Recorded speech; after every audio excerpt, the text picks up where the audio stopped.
Brasil de Fato Entrevista. Olá a todas e a todos, está começando agora mais um Brasil de Fato Entrevista e hoje a nossa conversa é com a escritora Jo Freitas. Tudo bom, Jo? Como vai? Tudo bem, muito obrigada pelo convite. Poder falar um pouquinho sobre literatura negra feminina é muito importante. Obrigada. Jo Freitas é poeta, apresentadora, escritora e produtora. Nordestina, foi adotada por São Paulo há mais de 30 anos. No final de 2023, lançou seu primeiro livro de contos chamado Goela Seca. Foi convidada para apresentações no Equador, Peru, Moçambique e África do Sul. Foi premiada pelo Troféu Baobá de Literatura em 2021. Obrigado você por aceitar o convite de conversar aqui com a gente. Jo, você lançou no final do ano passado o livro de contos Goela Seca. São 23 textos que acompanham todas as fases da vida de uma mulher negra, chamada Joana, inclusive, né? A sua infância, a juventude e a vida adulta. Como é que nasceu a ideia do livro? Eu acho que o Goela Seca, ele se refere a tantas mulheres, não é uma história exclusiva, né? Uma história se a gente for pegar Brasil, se a gente for pegar Nordeste, Brasil e mundo, a gente sabe que, enquanto narrativa de mulheres, ela é muito apagada. Então, quando a gente coloca aí mais a questão racial de mulheres negras, há um outro fator, né, um pouco pior, mas agravante de apagamento. Então, trazer a Joana como protagonista, e é interessante que ela percorre todos os contos, os 23 contos, Joana aparece, porque eu acho que é difícil a gente atravessar uma narrativa sem ter a história dessas mulheres negras, e a Joana, ela tem esse momento da infância na primeira parte do livro, a segunda parte mais jovem, adolescente, e essa fase adulta. E todo esse processo, também, o que lhe acompanha é esse processo de violência, né? Por uma questão de gênero e por uma questão racial. A gente não está falando de um romance, mas de um livro de contos em que eu queria colocar e evidenciar a presença dessa mulher negra. Eu, sendo uma mulher negra da periferia, sei o quanto é difícil estar nesses grandes centros, né, nessa cena literária tão dominante, cis, branco, burguesa. Então, em tudo que eu escrevo, eu quero trazer esse lugar que me pertence. Eu não trago as vozes de outras pessoas. Trago as vozes no qual eu fui construída, dessas ancestrais que fazem parte da minha trajetória, dessas mulheres também que possibilitou a minha existência.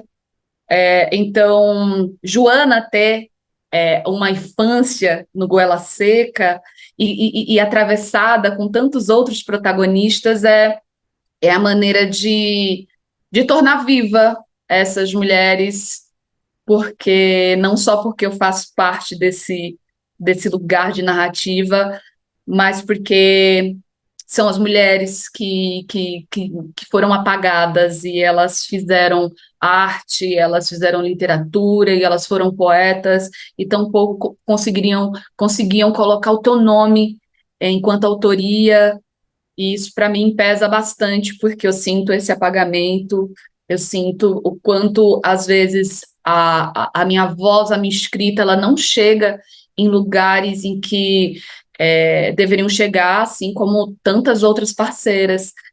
E eu quero tornar presente e existente esse lugar dessa mulher, e por isso que ela existe tão presente no Goela Seca. Você diz que ele não é necessariamente autobiográfico, mas que tem a ver com a tua ancestralidade e tudo mais. Vi que você comentou que também tem muito a ver com a luta dos teus pais, da tua vida enquanto criança na periferia. Como é que a infância ela influenciou a tua vida em quem você é hoje? Como é que essa história familiar, esse ramo familiar foi te influenciando para você ser quem você é hoje e chegou desaguando nesse livro de contos também?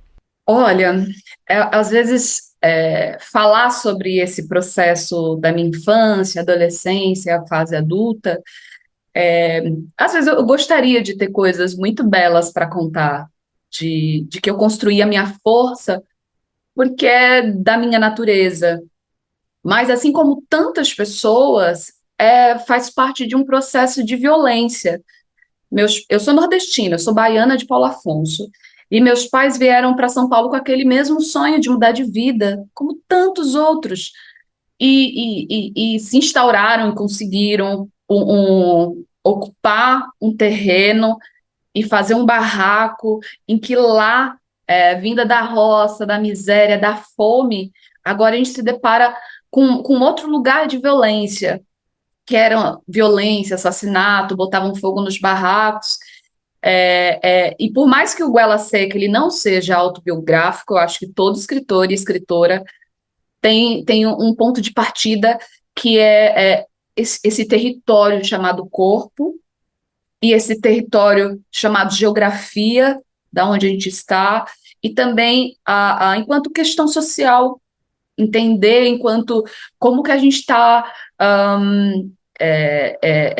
enquanto processo de identidade social, é uma observação do outro, mas um aprofundamento de si. E claro que essas histórias, e tanto o livro trazer esses contos, ele tem um ponto de partida, que também são coisas que eu vi, não é sobre mim, mas é sobre histórias do que aconteceu, mas também do que eu presenciei.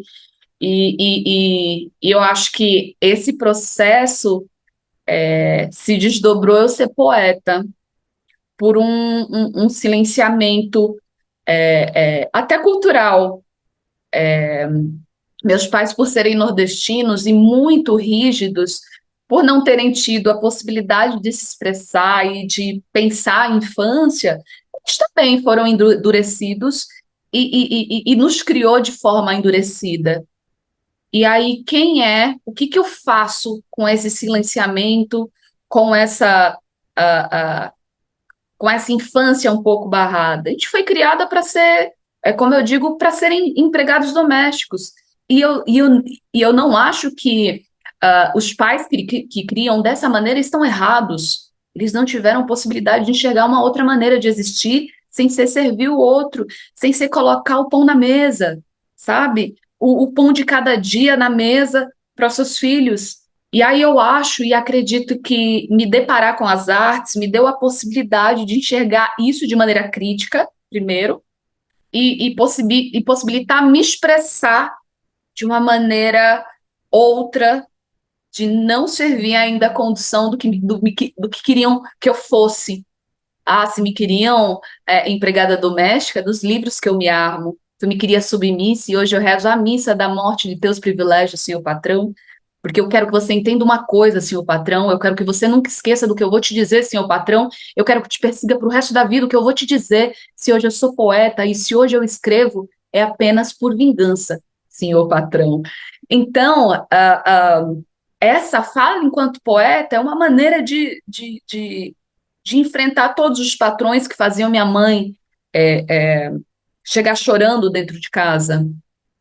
E aí, como que isso vira literatura, que é o mais importante? Isso vira literatura quando a gente percebe que não é uma história só da minha mãe, só a minha história, mas há uma questão social, uma narrativa, né, sistematizada que a gente precisa estar, e quando a gente rompe um pouco esse fluxo, bagunça um pouco esse sistema. E aí trazer para a literatura é, é, é resgatar, inclusive, outras pessoas que tiveram essa mesma história. Na literatura, a gente tem várias pessoas, várias escritoras que tiveram esse mesmo processo.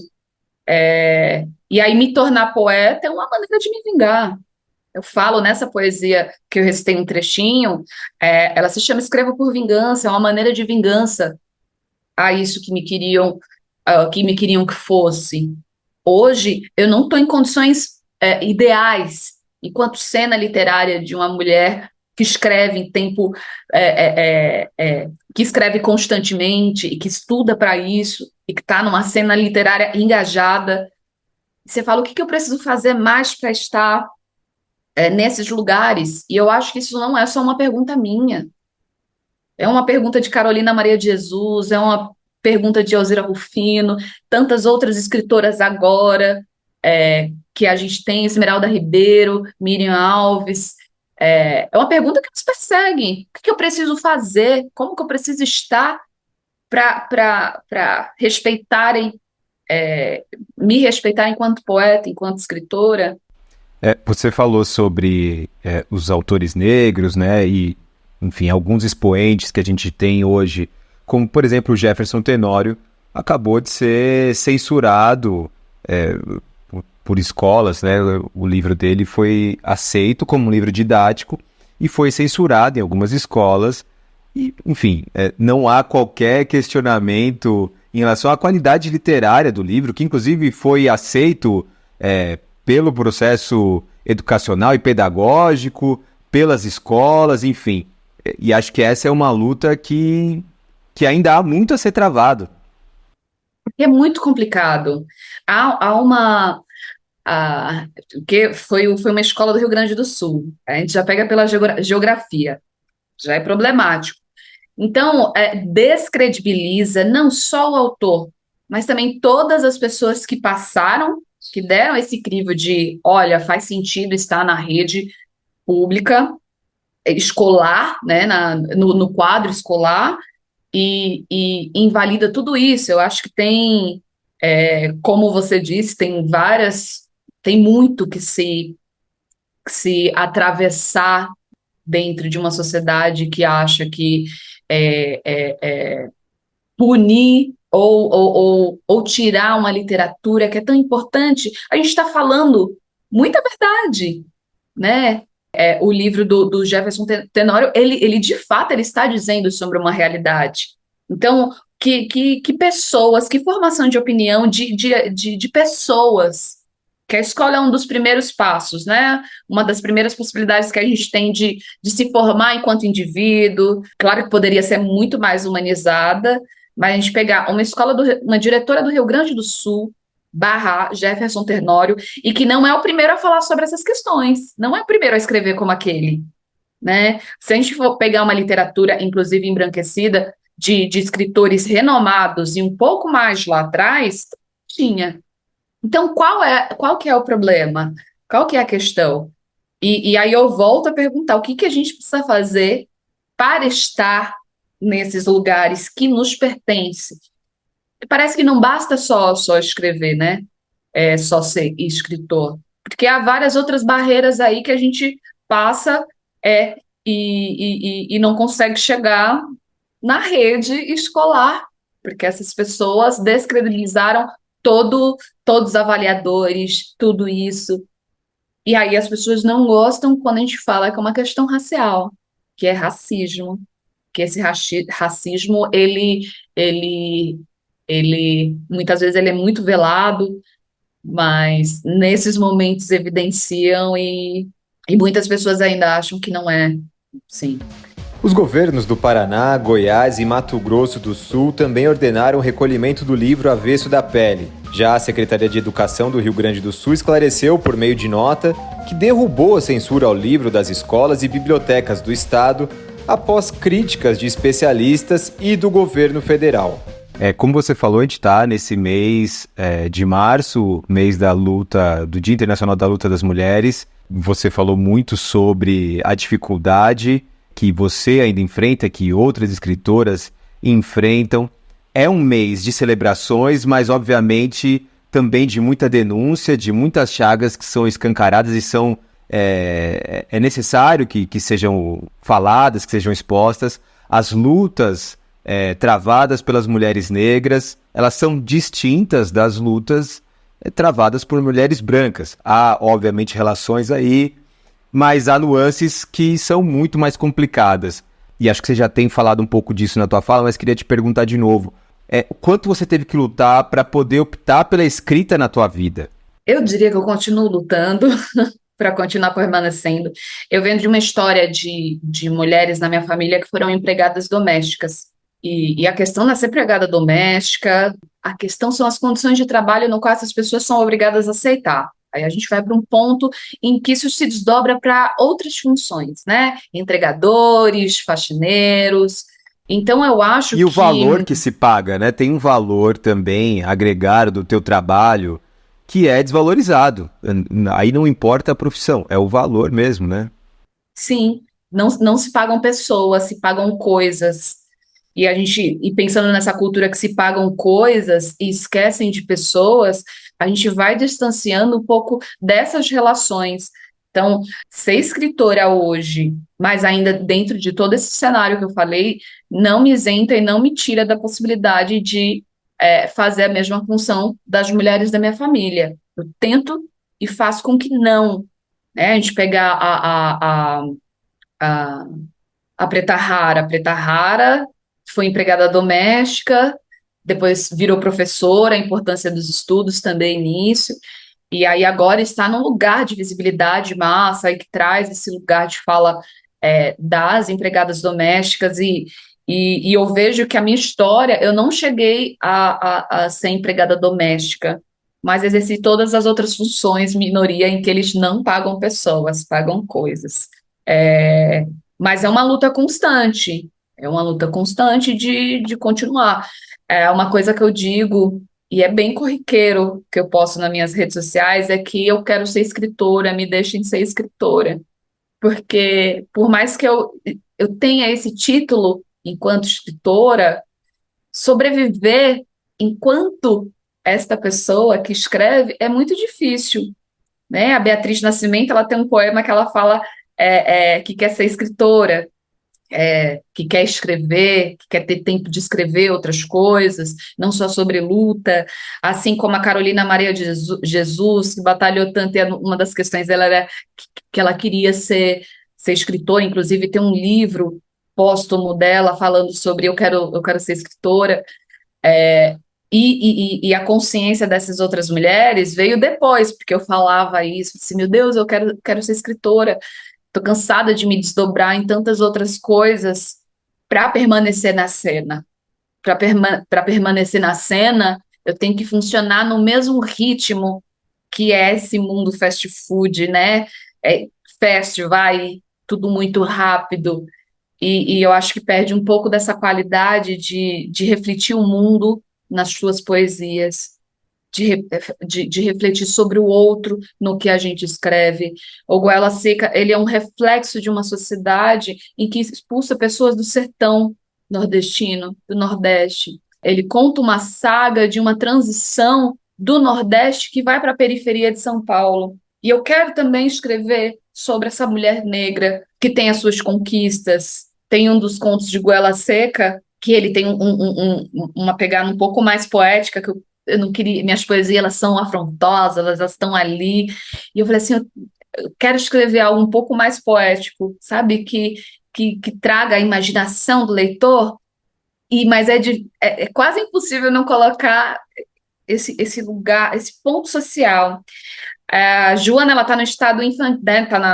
Tá na infância, ela é criança, e ela chega na casa da avó. Ela sempre ouviu da avó que tinha um galinheiro, né? E que precisaria uma galinha, um galo morrer de velhice, porque isso ia dar boa sorte para eles. E aí a Joana, ouvindo isso, as outras galinhas e galos, as galinhas davam água na boca, mas Jair e Janeca, que são a galinha e o galo protagonista ali, ela ia ter para sempre. Então toda vez que ela voltasse para a avó, mesmo que demorasse, ia ter. E aí um dia ela chega no terreiro de barro ali, amarronzado, umas pintinhas vermelhas, e ela acha bonito aquelas pintinhas vermelhas. A gente pensa na infância. E aí ela olha para a avó tá com o olho arregalado e com uma machadinha na mão, e uma galinha sem cabeça perambulando. E ela olha aquilo e fica abismada com a galinha com a cabeça pendurada e correndo, e ela olha assim, não tem mais galinha. E aí ela começa a gritar o nome da Janeca. E aí ela, Janeca, e essa galinha vem. E ela até se pergunta, que não sabia como uma galinha ouvia, e se ouvia era pelo cisco do pé, porque sem cabeça ela já estava. Essa menina que tinha aproximadamente uns 8, 9 anos de idade, ela vê a inércia da avó, a avó era ótima, né? Artesã de uma galinha bem matada. mas ela não foi naquele dia. E aí a menina, sem mais tardar, né, mais depressa que a palavra do sentir, mata a galinha. E aí ela fica triste e ela começa a brigar com a avó. Vó, porque você fez essa maldade? Você falou que não ia matar a Janeca, e agora a gente vai ter que comer, eu não vou comer. E aí tem esse conflito, né? E o que eu trago nesse livro é que, numa perspectiva de uma criança que está revoltada, né, com a avó, e que foi lá e matou a galinha de maneira cruel, não cruel, mas necessária, porque ela estava sofrendo muito mais. Mas esse conto, ele passa por um tempo dessa falta de comida, dessa fome, e para não ser cumprido um desejo da avó, que Janeca morreria só por morte morrida, não por morte matada. Aí eu estou dizendo a respeito desse sertão que cada vez mais vai secando, desse prato que é cada vez maior do que a própria comida. E numa perspectiva da criança, ele tem esse lugar, tem várias coisas que ainda aparecem no conto. Você disse que se encontrou com a poesia nos slams, nas batalhas. Eu conheço bastante gente que se formou nesse lugar, que encontrou com a leitura nesse lugar, com a escrita, com a subjetividade pela primeira vez, né? Como é que o slam te formou, te trouxe para esse mundo da magia da poesia? E ele tem, acho que muito disso que você fala, dessa poesia mais aguerrida. Eu descobri nos saraus, em 2009, pessoas iguais a mim, e isso me trouxe, fez com que eu me tornasse poeta e dissesse que sou poeta. Antes do slam, né?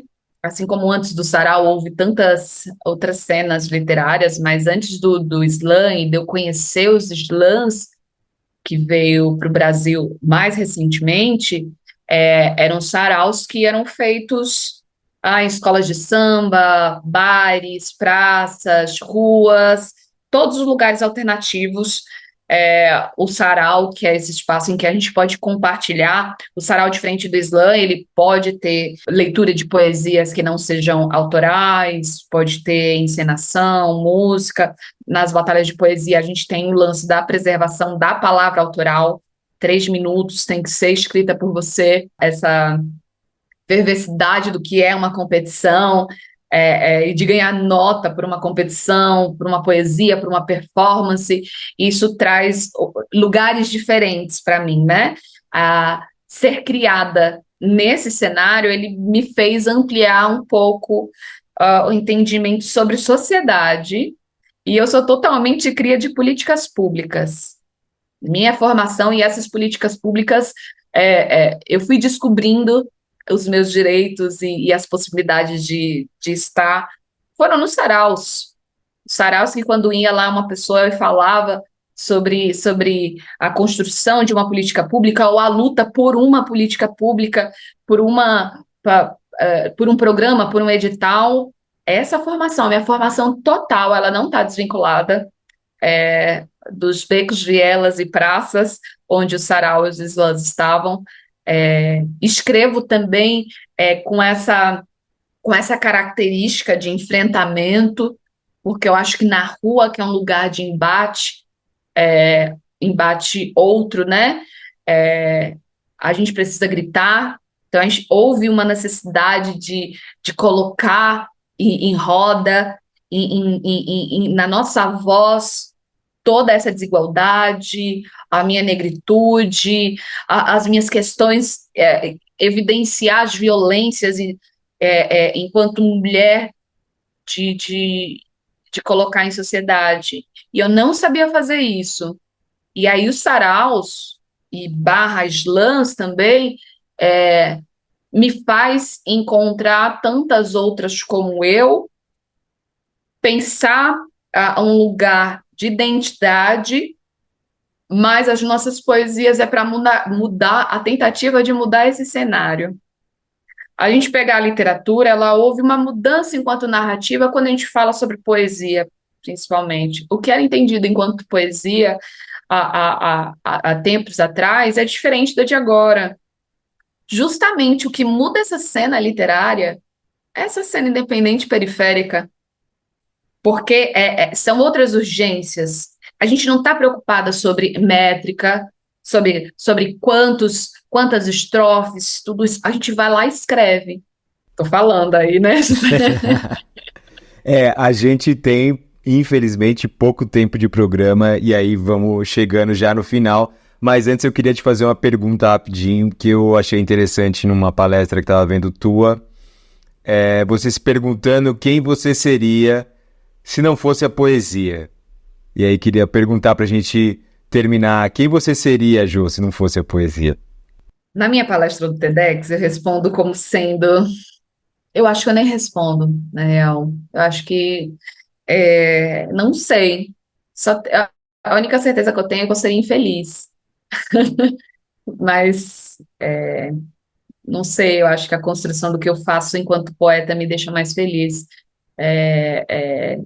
Eu não queria dizer outras coisas, porque, inclusive, eu não queria diminuir as outras funções que nos resta fazer, porque eu acho que tem pessoas, inclusive, que nem escolheram serem empregadas domésticas, serem diaristas. Enfim, eu acho que eu escrevo para responder isso constantemente. E eu não sei se der tempo, tem uma poesia curtinha, que é sobre o mês das mulheres, Sim. qualquer coisa. Essa poesia se chama Homenagem, e é uma pergunta: Feliz Dia da Mulher, que é assim: ele, todo galanteador, me acorda com flores e café da manhã. Posso até levantar mais tarde, diz ele com sua voz branta. Os pássaros cantam como se dissesse: bom dia, flor do dia. Que dia lindo, pensava eu em minha cama. Eu nada surpresa com o próximo presente, porque em todos os anos de relacionamento era sempre o mesmo: uma cesta de café da manhã, e o que vinha pelo dia eu já sabia. Era como o ritual, todo ano a mesma coisa, mas era o dia que me sentia rainha. Sabe, como a carta de alforria? Ele não saía para o bar, fingia me amar com um sorriso falso todo dia, torcendo para acabar. Ele não ficava bravo, ou se ficasse, engolia a raiva.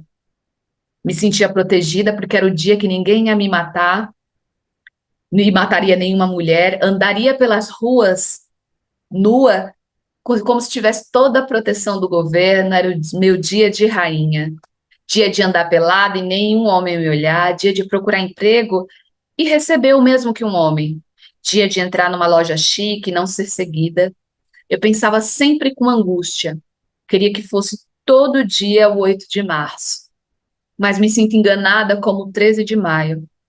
Então, acabou o dia, acordei no dia seguinte e eu era apenas uma mulher. Forte. Jô, muito obrigado por essa conversa, viu? Eu que agradeço. Poder falar sobre a minha literatura é um privilégio, porque mais do que falar é ser ouvida, e mais que escrever é ser lida também.